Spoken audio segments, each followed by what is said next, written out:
భారతదేశంలోనే తొలి శివాలయంగా పేరొందిన శ్రీ పరశురామేశ్వర స్వామి వారి దేవస్థానం ఆంధ్రప్రదేశ్లోని తిరుపతి డిస్టిక్లో గుడిమల్లం అనే గ్రామంలో ఉంది. ఇది తిరుపతికి 20 కిలోమీటర్ల దూరంలో ఉందండి. రేణుగుంటకి 6 కిలోమీటర్ల దూరంలో ఉంటుంది. ఇది 2600 సంవత్సరాల పురాతనమైన టెంపుల్. ఈ గుడి వందల సంవత్సరాలు పూజకు నోచుకోక పురావస్తు శాఖ పరిధిలో ఉన్నది. ప్రస్తుతానికైతే ఇక్కడ పూజలు జరుగుతున్నవి. ఇక్కడ ప్రధాన శివలింగం పరశురాముడు ప్రతిష్ఠించగా భూలోకంలోనే ఇలాంటి అరుదైన రాయి లేదు అని చెబుతున్నాయి పురావస్తు శాఖలు.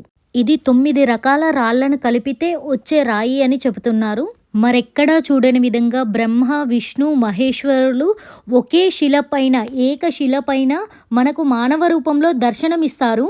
ఇక్కడ కింది భాగంలో మరుగుజ్జు రూపంలో బ్రహ్మ, వేటగాడి రూపంలో మహావిష్ణువు, పైన లింగాకారంలో మనకు మహేశ్వరుడు అంటే శివుడు దర్శనమిస్తారు.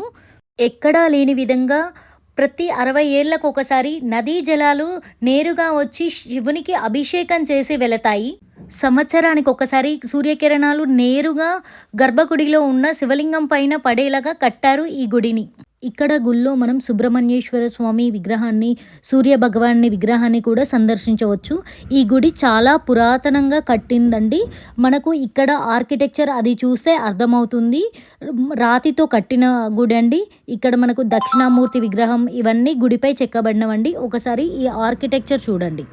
ఇలాంటి ఇంకెన్నో విషయాలు తెలుసుకోవాలంటే please like, subscribe Sukhasakhi vlogs. Thank you for watching.